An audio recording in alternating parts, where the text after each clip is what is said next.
Pada pagi hari ini, hari Jumat tanggal 28 Oktober 2022, kami akan press release tentang dua kasus terakhir yang ditangani oleh Polres Kapuas. Yang pertama, kasus tindak pidana pembunuhan yang terjadi hari Senin tanggal 24 Oktober 2022. Kejadian diperkirakan sekitar pukul 20.00 malam.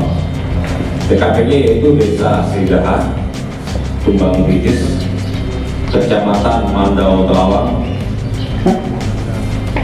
Kabupaten Kapuas. Ya. Yaitu tindak pidana terjadi itu pembunuhan, ya, itu pasal 338 KUHP, junto pasal 351 ayat 3, yaitu pembunuhan yang dijuntukan 351 ayat 3 itu penganiayaan yang menyebabkan meninggal dunia. Tersangka yaitu I bin U, ya, berumur 24 tahun, bekerja swasta, alamatnya di Desa Tumbang Pulo, Kecamatan Kapuas Hulu. Korbannya yaitu Andrianto bin Sitek.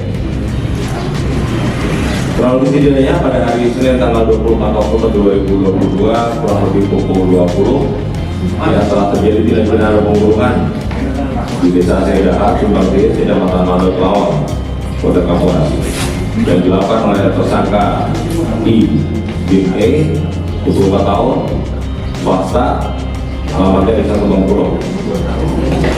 Jadi kejadiannya sebelumnya korban, ya, nama Adrianto, mengajak tersangka untuk mendatangi pondok. Jadi mereka ini adalah bekerja di tambang liar di wilayah itu. Kemudian tersangka kemudian korban, ternyata korban ini sudah membawa sebilah parang.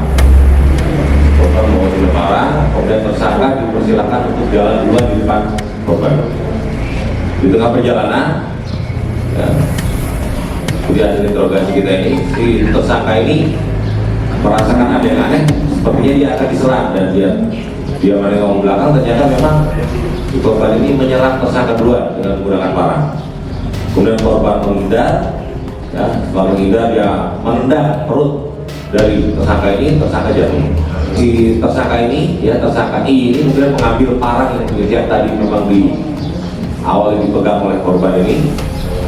Kemudian dia berganti menyerang. Dia menyerang dengan membagi buta, ya. Kemudian beberapa luka yaitu ada di belakang leher, kemudian di pundak sebelah kiri. Nah, dari hasil visum itu dilihat ada beberapa luka yang diduga memang korban ini sempat melakukan perlawanan atau menangkis. Jadi ada di tangan sebelah kiri, di sikut. Setelah itu tersangka menghantam korban dengan membagi buta, korban terjatuh ke dalam kubangan air. Kemudian langsung ditinggalkan oleh si tersangka. Dari situ tersangka berusaha untuk melarikan diri, dan dia menghubungi salah satu sebagai koordinator di lokasi itu, ya. Di lokasi itu dia berusaha untuk meminjam perahu jis. Saya mau minjam perahu jis. Ditanya ada apa, kok buru-buru. Dijawablah oleh tersangka bahwa dia habis membunuh orang. Karena perkataannya demikian, si bos lokasi ini dia merasa ketakutan. Kemudian dia mempersilahkan atau meminjamkan jis yang ada di situ, digunakan tersangka untuk melarikan diri. Motif pembunuhan untuk sementara yang dari hasil pengakuan tersangka, yaitu tersangka ini sering merasa sakit hati kepada korban karena sering dibully, ya. Dalam hal apapun yang dilakukan oleh si tersangka ini selalu dicemooh. Padahal tersangka ini, saya ulangi, si korban ini kalau hitung-hitungannya dia bekerja di situ baru sekitar 3 minggu, ya, belum ada 1 bulan. Sedangkan tersangka ini sudah lama, sehingga dia lebih menguasai. Tapi si korban ini, kalau bahasa gayanya apa, lebih sosokan gitu. Kemudian sering membuli, sering mengejek-ngejek si tersangka.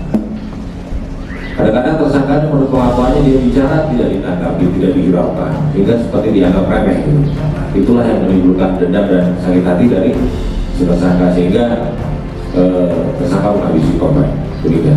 Kemudian polisi dalam hal ini Polsek Kapuasulu ya, yang mendapatkan laporan dari warga adanya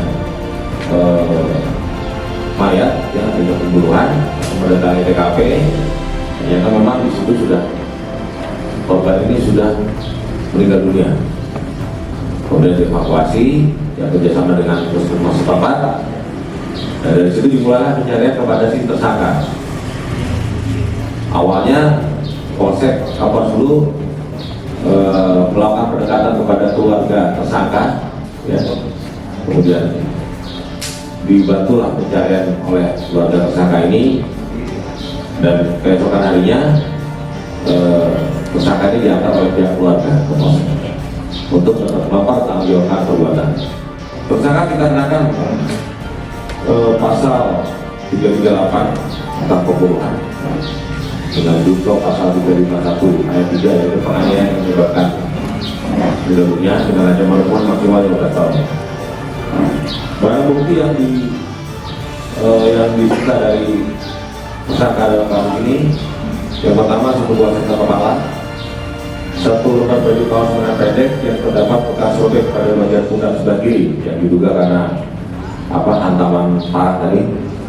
Kemudian satu lembar celana pendek warna hitam, dan satu lagi untuk parang senjata tajam yang digunakan oleh tersangka pada saat itu di lokasi langsung dibuang. Nah, itu belum kita temukan, ini masih kita lakukan pencarian. Untuk tersangka sudah kita lakukan penahanan, penahanan 20 hari pertama depan sambil kita selesaikan berkasnya. Dan kemudian untuk proses penyidikan ini masih berjalan. Kedua, tentang tindak pidana tanpa hak atau melawan hukum memiliki, menyimpan, menguasai atau menyediakan narkotika golongan 1 bulan tahanan. Yang dalam hal ini tersangka atas nama M alias I bin U, umur 34 tahun, pekerjaannya swasta, pendidikan SMP, alamatnya Jalan Mahakam, Selatan Tengah, Kabupaten Kapuas. Tersangka modus operandinya itu dengan sengaja memproduksi atau mengedarkan sediaan farmasi dan atau alat kesehatan yang tidak memiliki izin edar, juga memproduksi atau mengedarkan sediaan farmasi yang tidak memenuhi standar atau persyaratan keamanan, khasiat dan kemanfaatan dan mutu, untuk mencoba melakukan kejahatan. Jika niat itu telah terlaksana dari adanya permulaan, pelaksanaan dan tidak selesainya pelaksanaan itu. Barang bukti yang kita sita yaitu yang pertama 3.708 obat tanpa merek berlogo SL, kita bisa lihat di sini. Kemudian 700 obat tanpa merek berlogo Sampo, 125 keping obat dengan merek Seledril, ya, kurang lebih jumlahnya ada 1.500 butir. Kemudian satu buah toples, kita lihat ke sana. Uang tunai sebesar Rp695.000 yang diduga adalah hasil penjualan obat-obatan terlarang tersebut. Yang terakhir 10 buah sisa packing dari plastik plate. Pasal yang disangkakan dalam tindak pidana ini yaitu pasal 197 junto pasal 196 Undang-Undang RI nomor 36 tahun 2009 tentang kesehatan. Dijuntokan juga pasal 53 KUH pidana yaitu tentang percobaan. Ya. Jadi percobaan untuk dijual. Di sebagian dari sini sudah ada yang terjual, sebagian lagi belum terjual. Dengan ancaman pidana penjara paling lama 15 tahun atau denda 1.500.000.000 rupiah. Di sini kita saksikan ya, ada kalau begitu sampai ribuan obat-obat yang tidak memiliki izin edar tapi tetap dijual, yang mana sebenarnya ada memang obat, ada yang obat batuk, obat apa, tapi di dalam pemakaiannya masyarakat di kampung atau di kita ini sekali makan ditanggap sampai 10 butir, 15 butir, sehingga menimbulkan efek kayak fly lah kalau orang bahasa gaulnya gitu ya. Jadi demikian yang dapat saya sampaikan pada pagi hari ini untuk dua kasus, yaitu dugaan pembunuhan dan kasus tindak pidana obat-obatan terlarang.